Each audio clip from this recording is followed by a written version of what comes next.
I'll be honest with you. In the previous trilogy, Wolverine stole the limelight.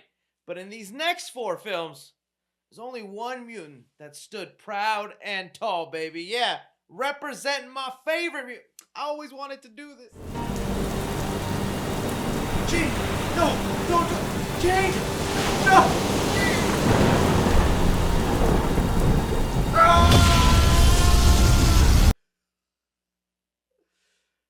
Without the editing, I bet that looked so cringe.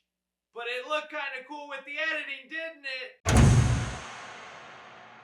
Continuing our flashback into the X-Men movies Fox provided for us in preparation for Deadpool and Wolverine, it's time to take a look at the new timeline that is so confusing. Whether it's a reboot, it's a new timeline, it's a prequel. These next four movies, I think, jump up and down in quality drastically. They give us some of the best moments out of these Fox X-Men movies, but they were also just terrible at sticking at some sort of continuity. You almost have to treat every single movie like its own standalone thing, and if they just happen to connect and make sense, just smile and nod, boys.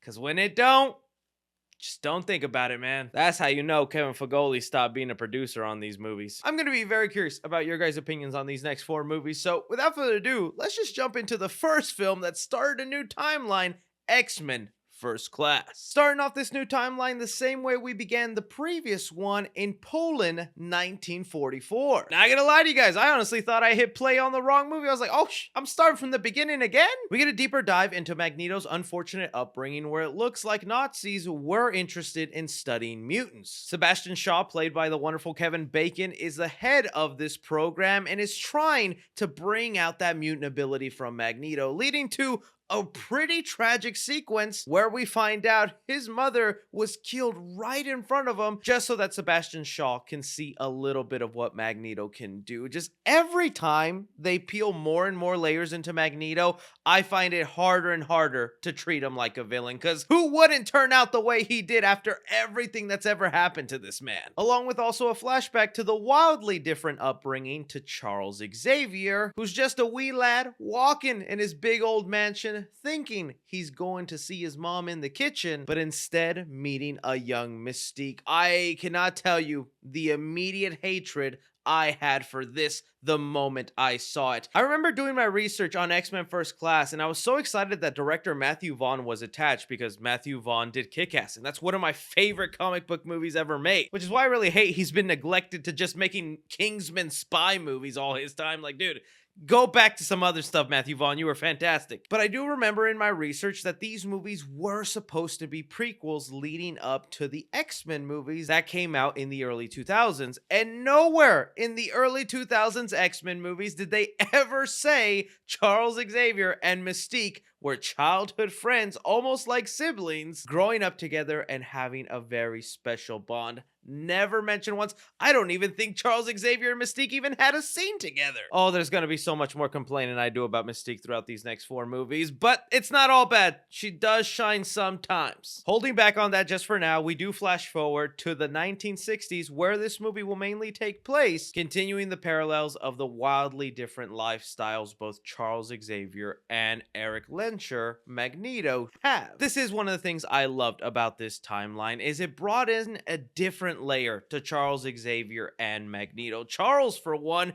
just seems so much more laid back. That's one thing that was kind of refreshing, is to see an Xavier who's maybe not always sure of himself, is a little bit more happy, more laid back, is willing to maybe abuse his powers a couple of times. We know he's eventually going to be the strict no-nonsense professor, but I did kind of like seeing this journey of his, and because in the previous trilogy they would find every and any way to nerf his powers, it's kind of refreshing to see a movie where he gets to use his powers constantly throughout the run without creating some BS reason why he's just put out of commission. But while Charles Xavier is on this flirtatious journey trying to earn his PhD, Magneto has been hard at work trying to find the men responsible for not only killing his mother, but putting him through so much pain. And it is just so fascinating to see. Every scene of him going to a person, threatening them with just the smallest metal object, I eat it up. I was thinking to myself, I want to see a whole Magneto movie, and we almost did. I remember when I was a wee lad myself and I was a movie news scoundrel, but I wasn't making content. Fox's plans to keep making X-Men movies every couple of years as per the contract they had with Marvel, or else they lose the rights, was that they were just going to continue the trend of X-Men origin movies. I know by this time they had already done a Wolverine Origins, but that turned out to be an extreme failure for them. But Magneto Origins was a movie that was on their list and they were planning to do. I would have loved to have seen it, but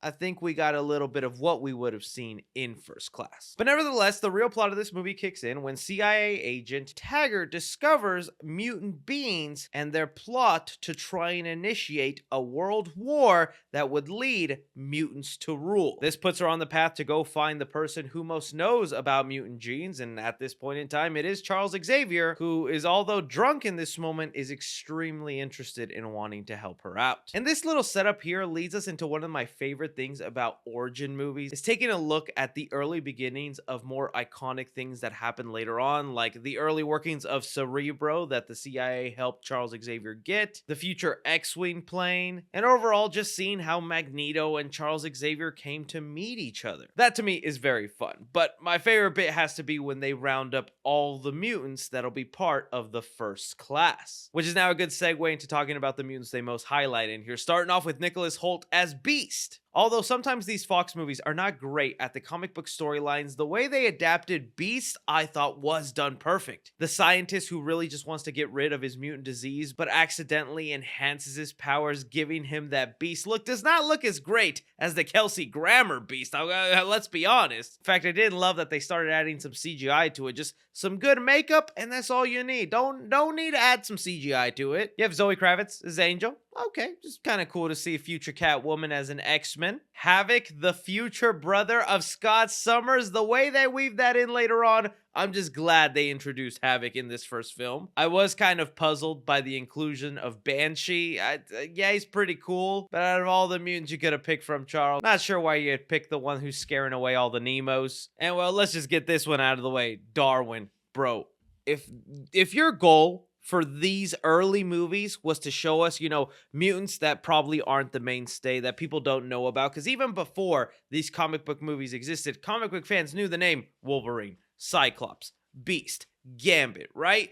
I don't think there was many fans of Darwin.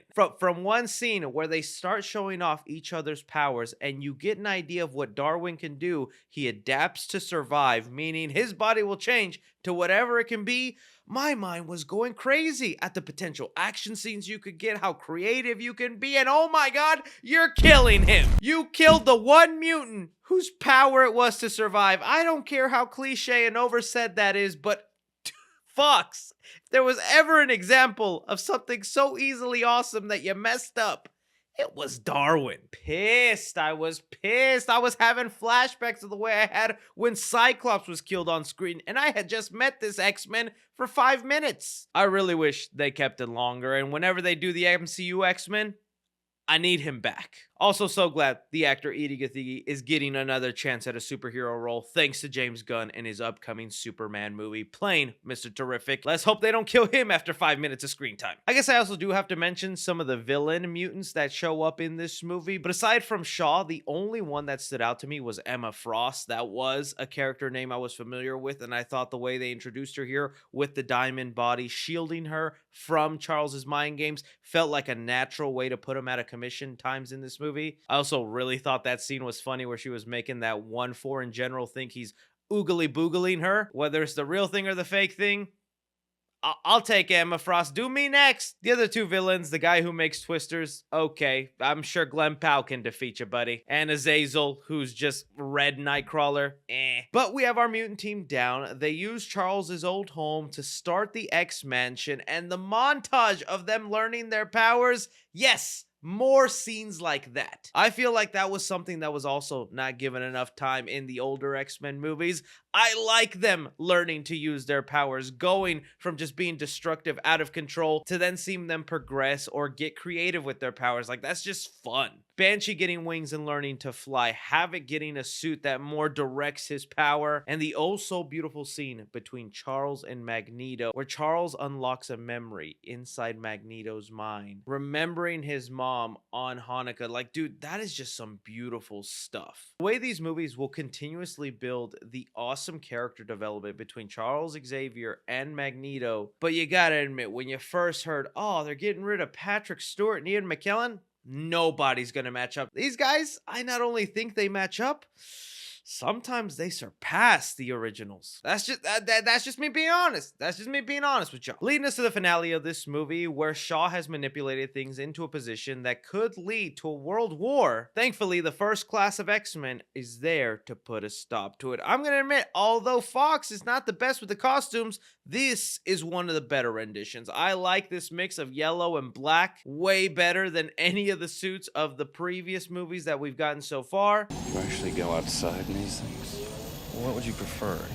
Yellow spandex? These, at least, you can kind of see where they came from looking at the first class of comics from the X-Men. I wish they more consistently stuck with this style, because no, they will lose this yellow and black look and not get it again for another 3 movies. But the movie comes to a close with Magneto being able to get his sweet revenge, and probably what is one of the most iconic scenes of all the X-Men movies, having that coin float through the brain of Kevin Bacon's character, coming full circle and finally getting his revenge against his mom. A manner of revenge that completely contradicts the Charles Xavier way, cementing the bridge between two friends that they will just never see eye to eye. With everything Magneto's gone through, he just believes they're the superior race. They need to fight against the humans, while Charles says, give them a chance. We can stand together. And I'll be honest with you, when I was watching this movie for the first time, I totally forgot we got to get to a scene that explains how Charles loses his legs and accidentally having a bullet fired on him through one of the allies of the film. Don't exactly love it. Felt like there could have been something more there, but still, it leads to a wonderful moment between Magneto and Xavier that they will have time and time again. That although they're at odds on opposite sides of this dilemma, when either one of them is hurt or in danger, they feel bad for them. Yeah, X-Men First Class to me is a double thumbs up. I had my doubts, and a lot of people at this point were kind of ready to give up on X-Men because we had Last Stand, which people didn't love, and we had Wolverine Origins, which people really didn't love. We were not expecting much, and they came out swinging. This made me genuinely curious to see what they would do next. I was really hesitant with some of the recasted roles like Xavier and Magneto, but they served the job, and I was like, all right, where can you go from here? Especially since at the end of this movie, you're teasing comic accurate costumes. Oh, look at that shade of red and purple. Magneto's gonna look great the next movie. There's no way they tease a costume that'll never show up again, right? Right? X-Men Days of Future Past. There's no sugarcoating it here. I'm not even gonna dance around it. This is the best X-Men movie of the entire Fox universe. When I rewatched this movie in preparation for these reviews, I was still in utter amazement how this movie got pulled off and how they managed to make it work. 6 movies into the Fox universe and countless different X-Men movies, they were able to blend in the best aspects of both old and new, somehow treat it like a tribute to the X-Men movies, possibly being the best final film. They kind of should have ended it here, all while adapting the most famous storyline in the comics that I always wanted them to touch upon. I'm a sucker for time travel stories, so growing up and seeing all the different X-Men stories that they have that could possibly turn into movies, I was like, oh, that would be an awesome one, but there's no way they could actually do that. But lastly, and probably most importantly, all the mistakes, continuity errors, or weird things about the movies that have happened up until this point, Days of Future Past also works as a recorrection that fixes the mistakes of the old movies, while also making other things that didn't quite make sense and putting them in order. Oh, it's one freaking blast of a movie, so let's just dive into it. We open up in the future, post-apocalyptic. Most mutants are now dead. Any humans that supported them are now also in prison. And even just from this opening, you already get callbacks from the previous X-Men movies, going back to X2, where William Stracker had developed this weird serum on the back of people's necks that helped manipulate them. You can pretty much tell the collars around their necks are inspired from that. But we're treated to an absolutely jaw-dropping amazing sequence of a group of mutants from the future attempting to accomplish a secret mission. And the mutants that they chosen here, wow. Awesome. You got Bishop, a character I never thought would be possible in these movies. Blink with her portal opening powers that get used so creatively throughout all the fight scenes, along with the return of some familiar faces from the older movies. Freaking Bobby is back and he's in full Iceman form using his ice glide technique. Dude. It's amazing! Kitty Pryde also returns as a very integral part of this movie. Honestly, the only thing I was thinking when I first saw this movie is, don't actually love the Sentinel design. I really wish they would have gone with a more traditional look or something like the War Room scene in X-Men The Last Stand. That would have been preferred to me, but you can't deny the movie makes these Sentinels a real threat. They have the ability to take on any power a mutant throws their way, and with that, it just makes them absolute beasts. It wasn't just these fight sequences and actually getting to the peak of seeing X-Men be X-Men, but it was seeing them die in our face. That is what brought it up a notch to me. We've had characters that perish a couple of times throughout the movies, but to see the majority of the team die in one fell swoop, that was something I never expected. I was so pissed when I saw the Bobby Iceman head on the floor. I was like, no, there's Cyclops in me. They brought in someone I love just to kill them. Leading to the next big shock I had when first watching this movie, Kitty Pryde having time travel abilities. Now, assuming they did this because Kitty Pryde is a lot more central in the comic book version of Days of Future Past, but having a mutant power that lets you phase through walls to then having a power that lets you time travel, little odd. Little odd, and I don't get how we jump to one end to another. I get how we get from regular man to Iceman using ice powers. But again, I let it slide because I get what they were trying to do with making Kitty Pryde important in the movie version. But with this ability, it gives the X-Men an upper hand that if a mission goes sideways, they could just go back to the beginning of that week and stop themselves from attempting it, knowing that they'll die. This is then where we get to see more familiar faces. Halle Berry Storm coming back in, Hugh Jackman Wolverine, Patrick Stewart, Charles Xavier, and Ian McKellen Magneto. All these faces rounded up together was just absolutely amazing, and even more that they actually help make some continuity make sense. I mentioned how in X-Men First Class, it really made no sense that they set up Charles Xavier and Mystique to be kind of like adopted brother and sister when that was something never touched upon on the old movies, and the two never really even had a scene together where they got to talk. Well, they fixed that right here with Charles Xavier saying, "We met when we were children, grew up together.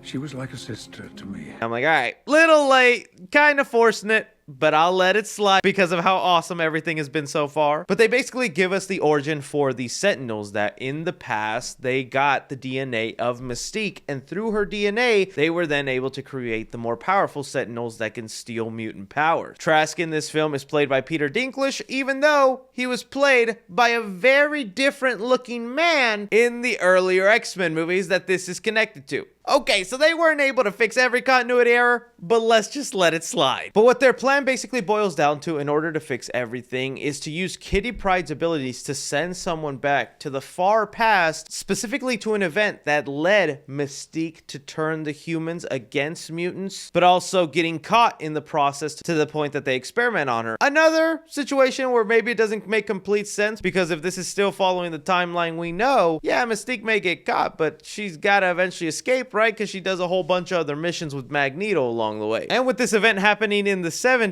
it takes them, what, 40, 50 years to even get these Sentinels up and running? Man, I'm realizing there's a lot of holes I found in Days of Future Past now I'm saying it out loud. I don't care, movie rules. But they come to the conclusion that only one person is going to be able to survive the mental strain it takes to send someone that far back in time. With Wolverine's healing ability, he can regenerate as his mind is being torn apart, being sent decades and decades ago. I actually really dug the way they time traveled, not just having someone physically go back to that time, but instead being brought back into your conscious of that year, giving us a Wolverine who hadn't even gone through the Weapon X program and still has bone claws. I also love that the X-Men movies can jump around from having Hugh Jackman Wolverine being the main star to then other films he's just completely gone. Well, I know the Fox movies get heavily criticized for overly focusing on Wolverine. I'm not gonna lie, I just love Hugh Jackman's Wolverine so much, so him being kind of the main character of this entire mission and working as a sort of Terminator to fix the timeline, I thought was pretty dang sweet. While all this is happening, we are cutting to Mystique, who is on her own mission to kind of free up some mutants. We get a look at a young Toad, another familiar face from the previous movie, Havoc, and Mystique is here to save them because it looks like a young William Stryker is about to take him to his facility so he can perform some experiments. Now, I mentioned in my previous video that I thought Jennifer Lawrence's Mystique would become one of my least favorite parts of these next 4 movies, but in Days of Future Past, she really works. I like her being the center focus of what they need to stop these Sentinels from happening because of her powers. That makes enough sense to me, but it's the way she's used in this movie that most actually feels like Mystique. Maybe it's because it's director Bryan Singer, who actually returned after having only directed X-Men 1 and 2, but it looks very clear that he knows how to use Mystique. Jennifer Lawrence is so fluid and extremely resembles Rebecca Romijn's interpretation of the character, and that makes a lot of sense because this is eventually supposed to be that exact version. There's sequences in here where Jennifer Lawrence is pulling some gymnastics fight scenes that super resemble stuff in the first couple X-Men movies. The emotional motivation that they set up for her, where she is just now feeling betrayed by humankind and is seeing more things in the way of Magneto, of needing to be the superior race. Like, I love the sequence where she's looking through the files and some of the X-Men that we met from First Class have now died, and it causes her to cry because she was like, these were my friends, these were people I knew. Plus, I also love for once they actually let us know what happened to some X-Men that don't show up in the sequel. While we know sometimes it's just for budget reasons or people just didn't connect with them the way the studio wanted, instead of just having them disappear and never be talked about again, I like that they mention what happened to them. Another thing I love about this movie is the switch parallel between Hugh Jackman Wolverine and Charles Xavier in this movie. While we saw in the first X-Men film, Wolverine was a lost soul, was angry, needed a lot of help, and Xavier was there to guide him in his path, having the roles now be reversed, where Wolverine is kind of the level-headed one, is the one that's making sense and coming to Charles, explaining this crazy time travel journey he's just been on, and Xavier is just lost and needs some guidance. I thought was kind of a good way to mix it up. I'm not a big fan of them continuously nerfing Xavier in different ways, where he's using this serum that allows him to walk, but the trade-off is he can't use his powers. Classic Fox X-Men movie move where they just don't let the most powerful mutant actually be to his full potential. But I do think having his story kind of resemble that of a drug addict is an interesting way to go. And a small nitpick, not the biggest fan that Nicholas Holt's Beast just is like the Hulk in here, where he can just turn it on and off when he pleases. Well, I'm sure he does have the intelligence to do that. I felt like a vital part of his character was that he just made himself that permanently, and it's not something he can really revert back on. But Wolverine explains to them the importance that Mystique will have and everything that's going to happen to them in the future, and also that they need Magneto to help them out with everything because they are allies in the future and he's a very important asset. But because he's locked up in an extremely high-tech facility, they need the help of a certain mutant to get him out, having us be introduced to Evan Peters Quicksilver. Guys, okay, we know as of right now, Evan Peters Quicksilver is the stuff of legends. He's up there as probably some people's favorite mutant, all thanks to the stuff that happens in this movie. But I was around the internet when Days of Future Past was coming out, when the marketing was happening, and the day they released this poster, guys, it was over for Quicksilver fans. People were clowning, people were laughing, people thought Fox was gonna be Fox, and what kind of a ridiculous thing did they just do here? This is almost like Marvel's version of The Flash, the potential you could have, and you killed it with this goofy costume. Ugh. I remember the switch up of how people went from hating Quicksilver to then instantly loving him and saying he's the best character ever, and I love that jacket, always did, the day this movie came out. Evan Peters just plays Quicksilver in such a fun, energetic way. His quick whips and happy attitude, I think, is just an added bonus. But let's just be honest, it's that entire prison breakout scene. With all the comic book movies that we've had over the years, this sequence could arguably land itself in the top 10 of best comic book scenes of all time. The way they highlight Quicksilver's abilities, the use of music, all of it fitting with the personality of this Quicksilver, having a bit of fun with it. And even to top everything off, they hint at his comic book origin by mentioning, You know, My mom once knew a guy who could do that. Him saying that because in the comics, Magneto is the father of Quicksilver and Scarlet Witch. But once Magneto is freed, he's brought up to speed to what happens to mutants in the future. We are given an extremely powerful scene. That's another reason Days of Future Past works so well. You have these geeky, great action sequences like with Quicksilver, or the opening scene of this movie with the mutants versus Sentinels, but there is still the thing that makes these movies work so well, and it's the complicated relationship between Charles Xavier and Magneto. Magneto was imprisoned because he was thought to be the assassin for President JFK. They even mixed some real-life fan theories into the movie. He's being held 100 floors beneath the most heavily guarded building on the planet. Why is he in there? JFK. He killed. What else explains a bullet miraculously curving through the air? Eric's always had a way with guns. I didn't kill the president. The bullet curved, Eric. Because I was trying to save him. They took me out before I could. Why would you try and save him? Because he was one of us. But it's this speech Magneto gives Xavier where he's like, where have you been? I've been fighting for our brothers and sisters. I've been sticking with them, and they have all died by my side. It's such a powerful, great speech that, once again, it makes you look at Magneto like he's not entirely the bad guy. Everything he's saying really makes sense. And I love when these movies actually make sense, unlike this scene here. Imagine if they were metal. Look, I get that was kind of for the fans and all that, but that's just the most random, idiotic thing to say.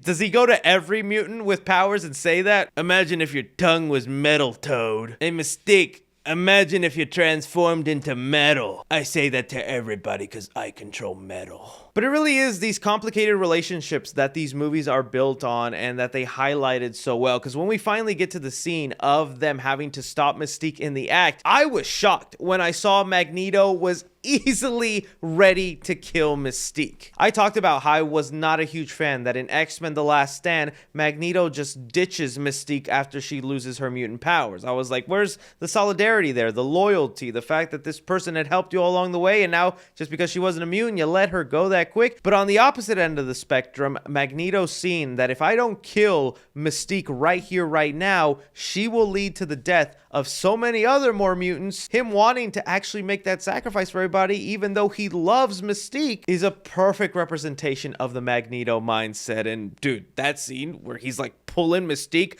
by her leg because of the bullet in her calf, ouch, dude. I guess this also would be a good time to talk about the deleted scenes from this movie that I wish they kept. Some of you might know Days of Future Past has what they call the Rogue Cut. This is a collection of about 5-minute scenes where they included Rogue from the earlier X-Men movies, a character that now in rewatching this film, I realize how important she was to that first trilogy. This was already one of the longest X-Men movies made, and studios are just so extremely picky about having their runtime be at a certain mark just so they can show the movie multiple times in theaters when it releases. But this is one of those times where they really should not have gotten rid of those 5 minutes, because I feel like it's another thing that just adds on to the film. At one point, Kitty Pryde gets accidentally slashed by Logan in the movie, so they need Rogue to come in, steal the powers of Kitty Pryde, and take her place since she's now wounded. And the sequences of Magneto and Bobby going to rescue her, having Bobby die for the second time in this movie, which sucks, but he was already going to die a second time later on in another cool sequence. But I feel like this would have worked so well. Rogue was so important to Wolverine in these earlier movies, so to now have her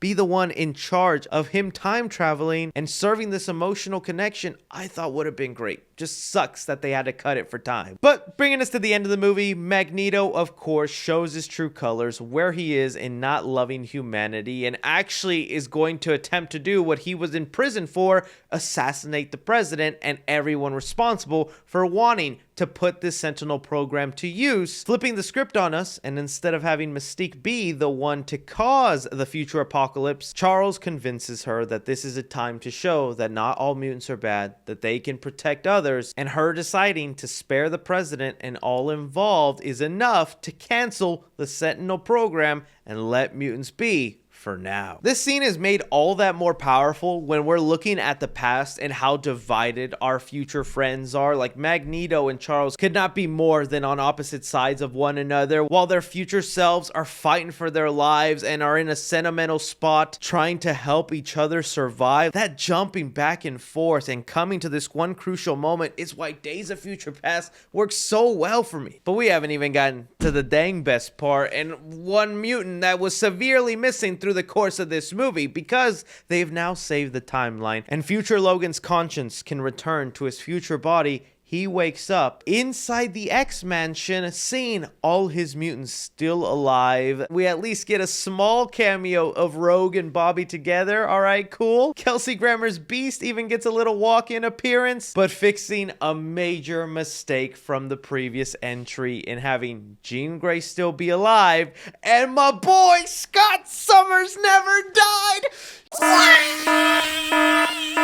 Bro is even still rocking the same Oakleys from the older movies. I freaking love that. This was such a happy ending for the X-Men, and if they stopped making movies right here, I would have been just fine with it. No terrible Dark Phoenix saga happened, Cyclops didn't become a sissy boy and die, and everything is basically to the way we'd like it to be in the future. This is such a great ending. Don't do anything more. Fox, stop. What are you doing? Why are you showing me Wolverine being brought out? No, what are you doing? What is this? Oh, okay, it's just setting up the Weapon X program so he can get his metal claws. Why is Mystique William Stryker here? You were this close?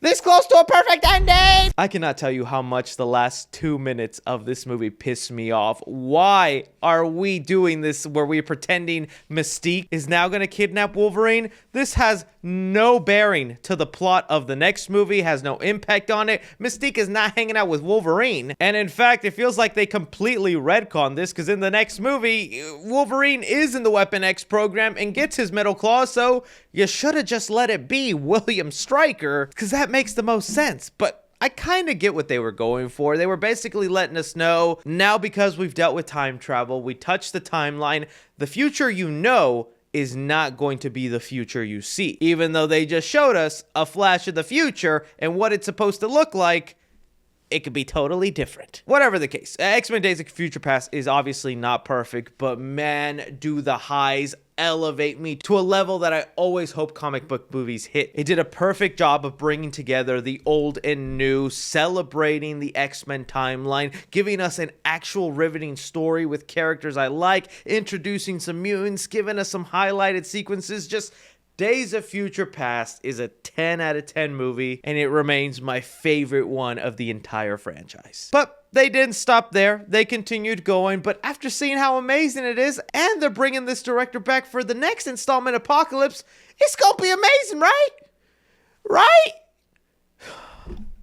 Let's start going downhill, boys and girls. Bringing us to the final two X-Men in the main series timeline, X-Men Age of Apocalypse and X-Men Dark Phoenix. Now, I will talk about each one individually, but I think together, these movies really just kind of summarize how things went downhill after Days of Future Past. These movies are not of the quality of any of the previous predecessors. In fact, I would say these movies more match the quality of the early 2000 Marvel movies, things like the early Fantastic Four films, Ben Affleck's Daredevil, even Nicolas Cage's Ghost Rider. And I say that for better or worse, because I think there are comic booky, fun, enjoyable things in these movies, but a lot of the plot points, character motivations, and villains of these next two movies leave a lot to be desired. Still, I was oddly excited to revisit these two movies because I remember not hating them as much as other people. But jumping into the beginning of Age of Apocalypse, the first 7 minutes of this movie really turn you for a loop and just give you a drastic different tone than what Days of Future Past brought us. We're in Egypt in the year 3600 BCE, and we're essentially getting a rough origin story of Apocalypse, the first ever mutant, in the middle of transferring his conscience into another body, gaining another mutant power, but also ending up being buried in the process. Look, right off the bat, Age of Apocalypse as the villain for this next installment, Awesome. Great. Fox was at least diving into the comic book archive and going with what fans really wanted to see, and I was really curious how they would handle Apocalypse. This is an all-powerful giant mutant that if you do him right on screen, forget Darkseid, forget Thanos. This could be the best representation of a big bald-headed weirdo trying to put ultimate destruction all across the galaxy. But I was one of them fans during the making of Age of Apocalypse, just scrounging around the internet waiting for set photos and first looks, and they cast Oscar Isaac and we're all like, okay, the bro's not as tall as you would want for Age of Apocalypse, but the man is a talented actor. He's probably just lending his voice. I'm sure the CGI on his face is gonna look great. Oh, they went with a practical look, man. I think you'll rarely hear us complain about practical prosthetics on our villains or characters nowadays, but the route they went with for Apocalypse, I was just not a fan of. It is hard to look at Apocalypse's face all throughout this movie. He really does stand out like that one Power Ranger character. Once people put that side-by-side comparison, I cannot unsee it. I even remember when the first look photo made his skin look a little purplish. I really think they just went the wrong direction for Apocalypse, and as great of an actor Oscar Isaac is, I just don't think the performance and portrayal was up to par with the expectations of this character. To me, it was not done in a way I would have liked, and his face and mannerisms all throughout the movie are just laughable to me. But who cares about all that when right after the intro introducing Apocalypse, we get to Scott Summers in a classroom starting to feel a little tingle in his eyes and maybe his privates, because he's hitting puberty. And when a future X-Men hits puberty, it's time for you to let loose, buddy, and he sure does. Red beams are flowing all over. This, I think, is one of the reasons I'm kind of fond of Apocalypse and Dark Phoenix, is because we get to see younger versions of future prominent X-Men. Although you can credit Days of Future Past for messing up the entire timeline and introducing some mutants who weren't even supposed to be born yet, like Angel, who is seen here cage fighting, similar to like Wolverine was doing in the first X-Men movie. I really liked seeing the introduction of a young Jean Grey, of a young Storm, a young Nightcrawler. But before diving deeper into some of these younger versions of future X-Men stars, let's talk about what some of the returning characters are doing. Looking at Raven, aka Mystique, it's just gotten to the point where it's very clear Jennifer Lawrence just does not like being put in the blue makeup. And this is now where I finally want to dive into one of the biggest mistakes of these X-Men movies is Jennifer Lawrence got attached to First Class before her fame in Hunger Games, before she became a megastar. And since she had a contractual obligation to be part of these next couple of X-Men movies, you know Fox kept roping her in because her star power only meant good things for this franchise. But at the same time, they just made what was a good background side character, put her front and center when I feel that ruins a lot of Mystique. I mean, looking at the name alone, I think Mystique is a combination of mystery and unique. Mystique. With having Jennifer Lawrence and the star power she has, you don't have much mystery there, and she doesn't feel all that unique anymore in this world. That's one of the real beautiful parts of the first three X-Men movies, and the way Rebecca Romijn would play her. I mean, she was given a very few spoken lines. All of her acting was mainly physical, so you were able to give her a lot to do while also keeping that mysterious factor there. You also erase an important part of Mystique here, where she is proud to be blue. She's proud to be seen in her skin, and she hates having to hide who she truly is, but because obviously Jennifer Lawrence was not a big fan of being covered in that blue makeup, and I don't blame her. I mean, who would like to sit in a chair every day for 6 months for like 12 hours just getting blued up? This is one of those movies where she rarely changes into Mystique and is in fact just looking like Jennifer Lawrence all throughout the course of this movie. So wasn't a huge fan of that. Another giant leap in some character development, Michael Fassbender Magneto. One of the things this series of X-Men movies was doing is they would jump 10 years every movie, which I think is kind of a wild thing they did. You know, First Class started in the 60s. Then when we went to Days of Future Past, we were telling a story in the 70s. Coming now to Age of Apocalypse, we are in the 80s. So 20 years have passed now since we've seen these characters, and 10 years since we last saw them in Days of Future Past. And in these 10 years, Magneto has been a little bit busy. He decided to kind of give up the mutant fight and just settle down. He fell in love and had a daughter. This is one of those things where I am so conflicted on, because there's a part of me that likes to see Magneto happy, finally settled down, doing well, but then there's another part of my brain where it just doesn't feel like a thing Magneto would do. I feel like he would just endlessly be fighting this fight and not actually give up. Even more so to settle down as a factory worker. Like, it feels slightly out of character, but I gotta admit, it was a unique choice. Just like the choice to finally have Xavier in his chair, no serum that lets him walk, but he's got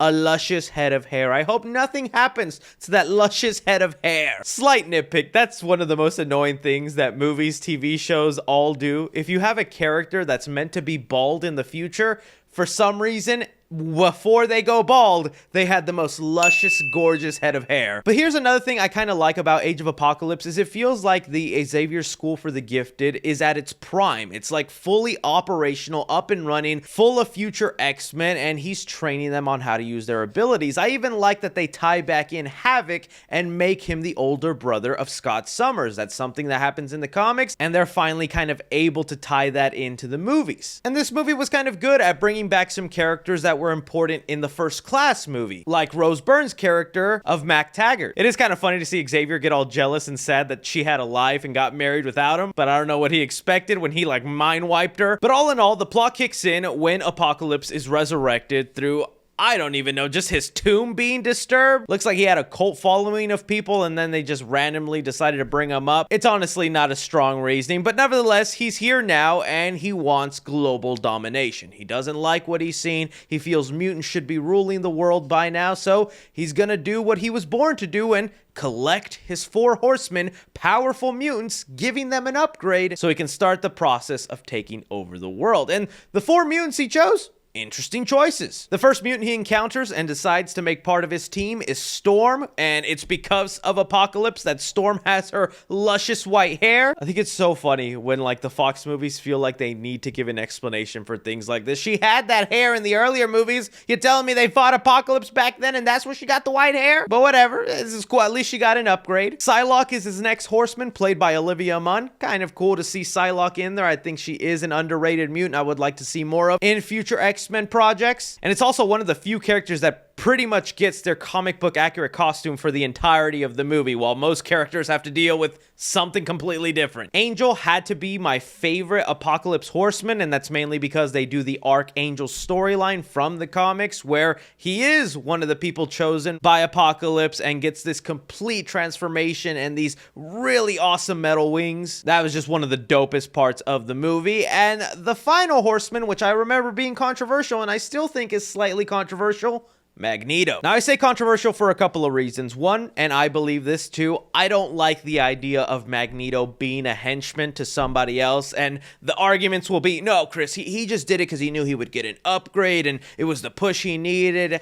To me, Magneto isn't somebody that works for somebody else. Magneto is always the one on top, but I guess the way they have built his storyline in this movie, where, sadly, because it's discovered he's a mutant, and in fact, Magneto, one of the most famous deadly mutants in this universe, when the police go to arrest him, they accidentally kill his daughter and wife, unleashing a darker side in Magneto that he thought was lost. That was honestly a very tragic part of the movie. I think that was done beautifully. The first time I saw it, I did get a little teary-eyed for Magneto, because it's like, dude, this guy just wants to be good. I mean, he says it himself. Is this what I am?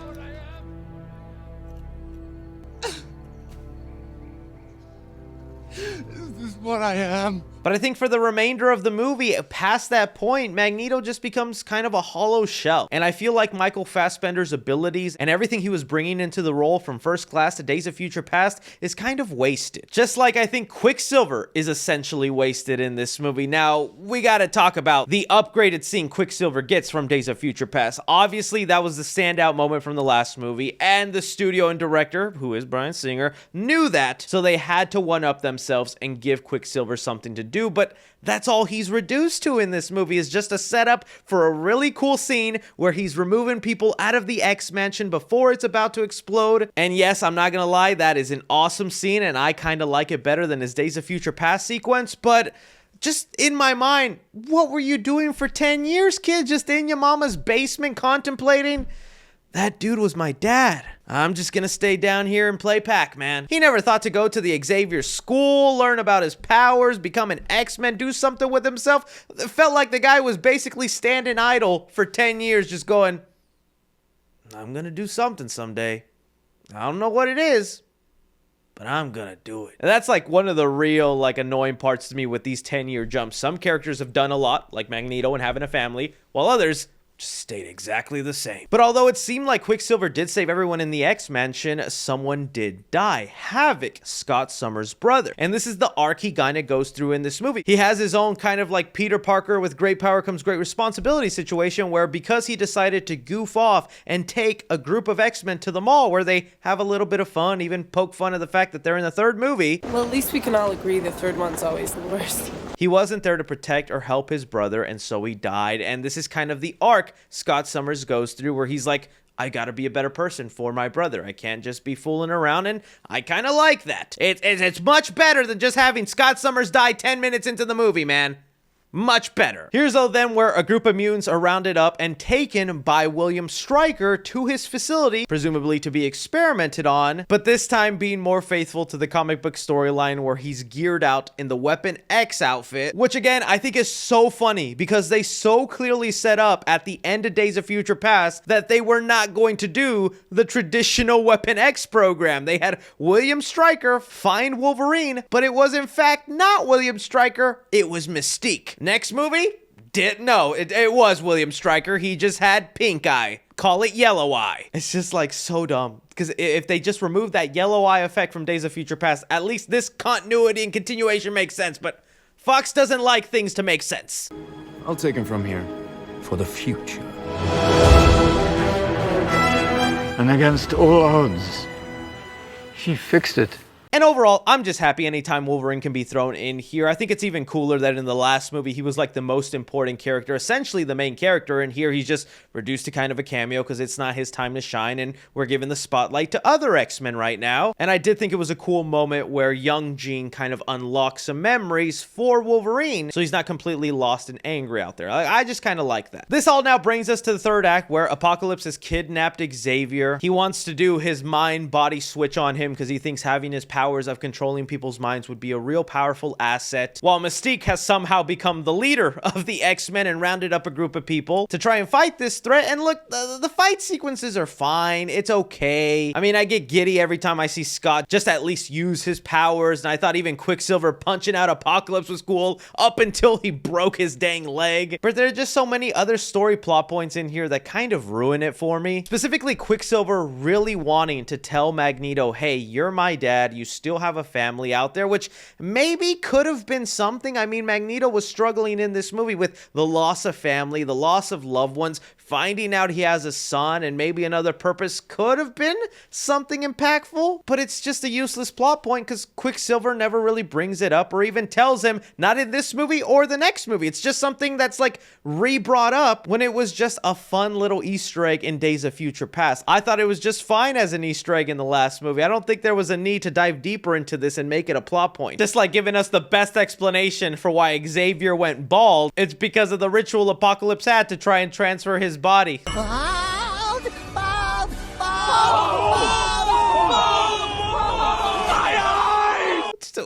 These really out there crazy explanations for everybody's hairstyle is killing me. I will say one thing that was for sure a risk, but I ended up kind of digging, is this mind fight Xavier has with Apocalypse. They're essentially just fighting in their heads, and we get to see giant Apocalypse from the comics. And you know what? I kind of dig that sequence. I thought that was actually kind of cool. But in the final moments, Magneto finally decides to wise up and fight against Apocalypse, along with Storm in this movie, and the ultimate blow that ends up killing Apocalypse is Jean giving us a sign of her Dark Phoenix powers. This movie to me was something else, man. I remember not disliking the movie whenever I first saw it, but on rewatch, I don't like the movie as much as I remember. I think the only thing that really helps save this movie is some of the cooler mutants that we finally get to see shine. That really awesome Quicksilver scene like just bumps up this movie 10 points. And just the attempt of a complicated iconic villain like Apocalypse in an X-Men movie, they get brownie points for trying. But I think this is one of the worst X-Men movies out there. I put it kind of up there with The Last Stand, maybe even a little below. In fact, I'm gonna tell you right now,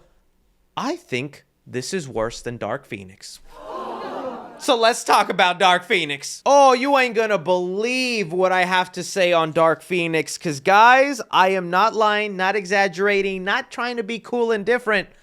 I think Dark Phoenix is actually a good X-Men movie, and some of y'all just haters. Oh, brother, this guy stinks! So with X-Men Dark Phoenix, we are now trying the second attempt within the same universe to tell the Dark Phoenix storyline of Jean Grey going from responsible young X-Men to turning over to the dark side. This was a movie that was just never going to be saved or people were going to love at any point in time, because when this movie was about to come out, in the making, getting released, it was already public knowledge Disney has bought Fox Studios, and the days of the X-Men not being part of the MCU are long gone. Everybody knew this was the funeral for the X-Men movies. Everything we loved and came before, this was the end. It also meant whatever happens in this movie and whatever actors we like and see here, doesn't matter. They're getting recast. They're getting replaced. None of this is going anywhere. It even got to the point that they hired Simon Kinberg, a first-time director who had mainly been writing these X-Men movies and nobody else. It was essentially like rock bottom and everybody was just ready to clown on this movie. But now that the dust is settled, we've moved on and we can look at these movies from a retrospective standpoint, I really don't think it's as bad as some of y'all are saying. So we open up the movie on like what is the 5th flashback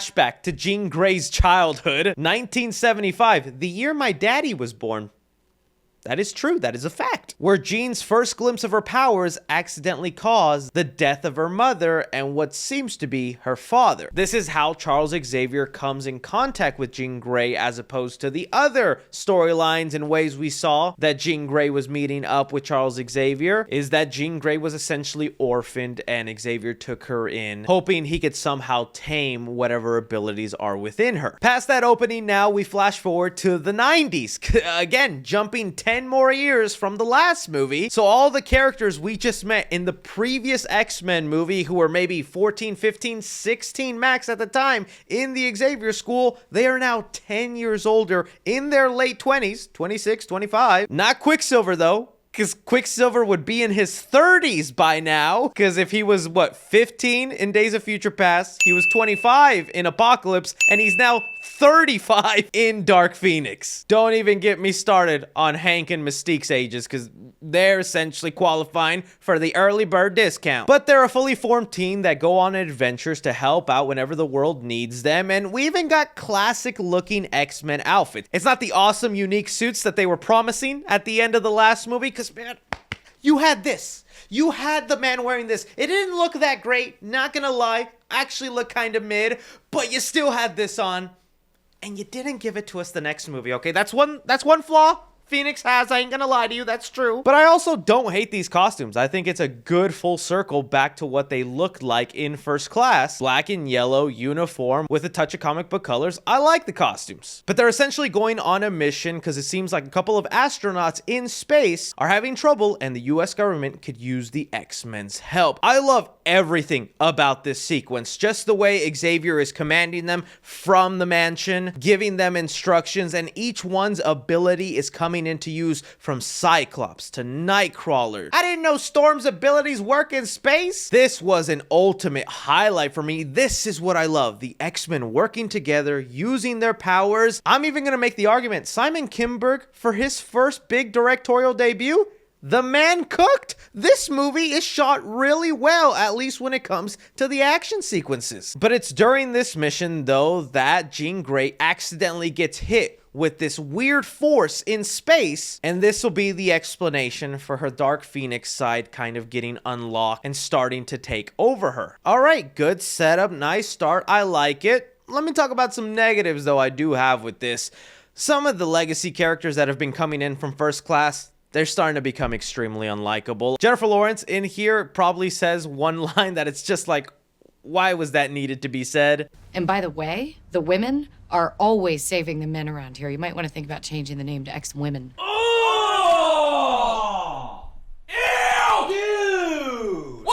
And even Xavier in here, it's my rewatching of all these X-Men movies. Not just the James McAvoy interpretation, but it's the Patrick Stewart version where I'm starting to realize, yo, Charles Xavier is kind of a dick. And they really bring that full forward in this movie, where his obsession of getting mutants liked by the public is really starting to endanger his fellow mutants, which is one of the reasons that it got Jean Grey almost killed. And that's why Mystique is pissed. So okay, maybe she has a good reason for saying this. Say it again then. They even bring back a plot point from X-Men The Last Stand where Xavier did build these invisible walls in Jean Grey's mind, and he was kind of taming her since she was a child. And again, people didn't like that he was playing God with a little kid like that. But I think the really cool thing they do with having Xavier kind of looked as a moral gray character is the arc they give Beast. Nicholas Hoult is another underrated character that's kind of been sidelined since the first movie. But in here, he has a really touching one-on-one with Mystique, where they bring up they're the last of the First Class. Everybody that they started this X-Men team with has essentially died on them. No, it wasn't so long ago. We were throwing parties like this.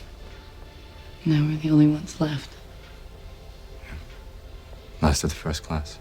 That is kind of sad to think about, and it's ultimately what lets him kind of go evil later on in this movie, which was a surprise twist. I had completely forgotten about that plot point. Once Jean's powers really start to manifest and Mystique is trying to tame her, Raven here actually dies, which you know is something Jennifer Lawrence has been wanting all the way since like Apocalypse or Days of Future Past. I mean, even the downgrade in makeup tells you Jennifer Lawrence was like, I'm not sitting in that chair for more than 3 hours. But to see Beast end up turning against Xavier and joining forces with Magneto, of all people, to go after and kill a young Jean Grey, I thought was an interesting way to go about things. Just as interesting as the idea to bring aliens in this movie. Okay, you think I'm gonna be on your side here and I'm gonna be telling you what a stupid choice. How could you have aliens? Bringing aliens into this movie was one of the most genius things you could do, Simon Kinberg. That's right, I'm a Simon Kinberg Glazer. Yes, it is kind of odd to have the aliens thrown in here. It does feel just as weird as like the whole Egyptian origin that we were seeing at the beginning of the last movie. But in the comics, there is some alien explanation for Phoenix's powers and the origin of where they came from. So it felt like they were tying that in here. But the main reason I like and I'm not bothered by the alien inclusion is because this then allowed the movie to perform some crazy awesome action sequences. Later on in the film, they are able to just do awful, nasty things to other characters that look like humans, because that's one of the abilities these aliens have. But because since they're aliens and not actual humans, you could do whatever you want. You could decapitate them, you can stab them through the heart, and all of this is good in PG-13. If those were regular people, we would not be saying the same thing. So I kind of dig the alien inclusion because it let them get away with so much stuff. And in fact, there's some darker things in here that I can't believe people don't talk more about. But before we get on to that, back to Magneto. I will say I feel like this was another wasted opportunity, and Michael Fassbender is just thrown in here without that much to do. At this point, again, he's no longer on his crusade to become ultimate leader of the mutants and have the world taken over and dethrone humankind for mutantkind, right? No, instead, he's been given asylum and has this plot of land where a bunch of other mutants are allowed to come in, live peacefully, and no one can bother them. I actually do kind of like that. I think that's nice. It's an interesting direction for where Magneto could be. But then I just don't know if I fully buy his ultimate rage against the death of Mystique, a character he was trying to flat out shoot in the face at one point. And then from there kind of just feeling like a background character, just really trying to get at Jean. It just, I don't know. I felt like there could have been more. And these last two movies, they just really wasted Michael Fassbender's Magneto. Although they gave him some cool ideas, it feels wasted. But getting back to Glazen, Dark Phoenix, which is awesome, okay? I'm still on that train. The whole street fight scene where they know Jean Grey is in this building, we have to get after her, and they're just using their mutant abilities to fight one another. Cyclops' beam, and even Xavier actually getting to use his powers. Come on now. how many movies they nerf Xavier and have him in the sidelines for dumb reason, and he's actually able to do what he can here? That's gotta be a bonus. I really think the action sequences in Dark Phoenix are some of the most underrated fights in all of the X-Men movies. Yes, there have been better fight scenes in other ones, but I think every fight scene in here is actually really well done and highlights some of the mutant powers. This is now where I want to talk a little bit about Jean in this movie, because I'm gonna say it, this Jean and this Dark Phoenix storyline, while still not perfect and could use some improvement, it is miles better than the Dark Phoenix storyline of The Last Stand. Just the moment where Jean is face to face with Magneto and she is crushing that helmet on his head, love it. And how are we not all talking about the sequence where Xavier is there face to face with her student, her pupil, and she's literally telling him, Walk to me. and so she decides to use her powers to force Xavier to... She's forcing a cripple to walk and do the one thing he can't do. Dude, guys, come on.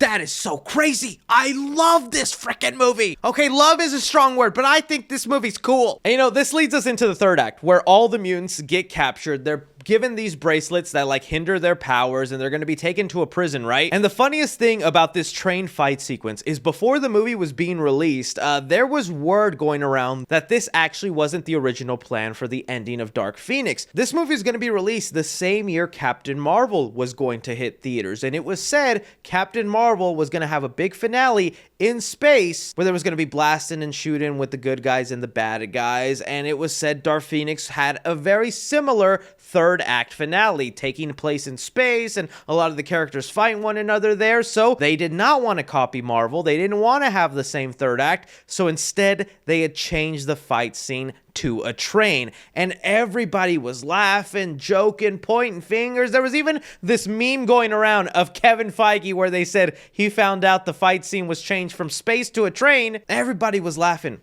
This train fight scene is top 5, maybe even top 3 best action scenes of the entire X-Men franchise. I am not kidding. It is such a great sequence where they just go all out on these alien mofos, and every single mutant has a moment to shine and showcase why their powers are not just awesome, but super deadly. Everything from Magneto to Nightcrawler, Storm. This to me is one of the coolest send-offs for this timeline. I know the movie didn't exactly live up to expectations or was planning to be the close-off, but this train scene really lets you know what these characters have come to and what's capable outside of the MCU. I honestly think one of the main reasons the people really make fun of Dark Phoenix is because they don't have a Quicksilver scene. I mean, Quicksilver was in the movie for a little bit. He got his leg broken, is out of commission, so we don't get a Quicksilver slow-mo scene, and that's why I feel people put Age of Apocalypse above Dark Phoenix, because man, if Quicksilver did have a scene here and it was in that train, ooh, we'd be singing a different tune. But all in all, I will say, as cool as everything has been up until this point, the ending is... Essentially, Jean Grey fights her inner self and this alien and sacrifices herself and essentially dies. Xavier is then no longer the head of the school he started, and Hank has taken over, which I am fine with. I think Hank is a good fit to be the principal and leader of that school, but I do think it's so stupid that they named the school Jean Grey School for the Gifted Youngsters. Honestly, at this point, even as much as I've been complaining, the name of the school should have been named after Mystique, not the latest villain of the film. And things come to a close with Xavier and Magneto having a chess tournament with a Dark Phoenix bird up in the sky. I can only imagine what things they had planned for another movie if they were to keep going. This is such a weird way to end off the series because there's so many unanswered questions, so many weird plot threads of where a lot of our favorite characters are left off. I still actually really like this movie, and I don't hate it as much as other people, but that was a terrible ending. Either way though, I'm happy with these X-Men movies that we got from Fox. It was definitely a wild ride. I'm very curious what the era of MCU X-Men movies are gonna look like. I can't wait to see which X-Men they highlight, which newer ones they bring in that we've never seen before. It should be really exciting, but those have just been my thoughts on the Fox X-Men movies. Let me know your opinion on them and what you think. Cyclops out.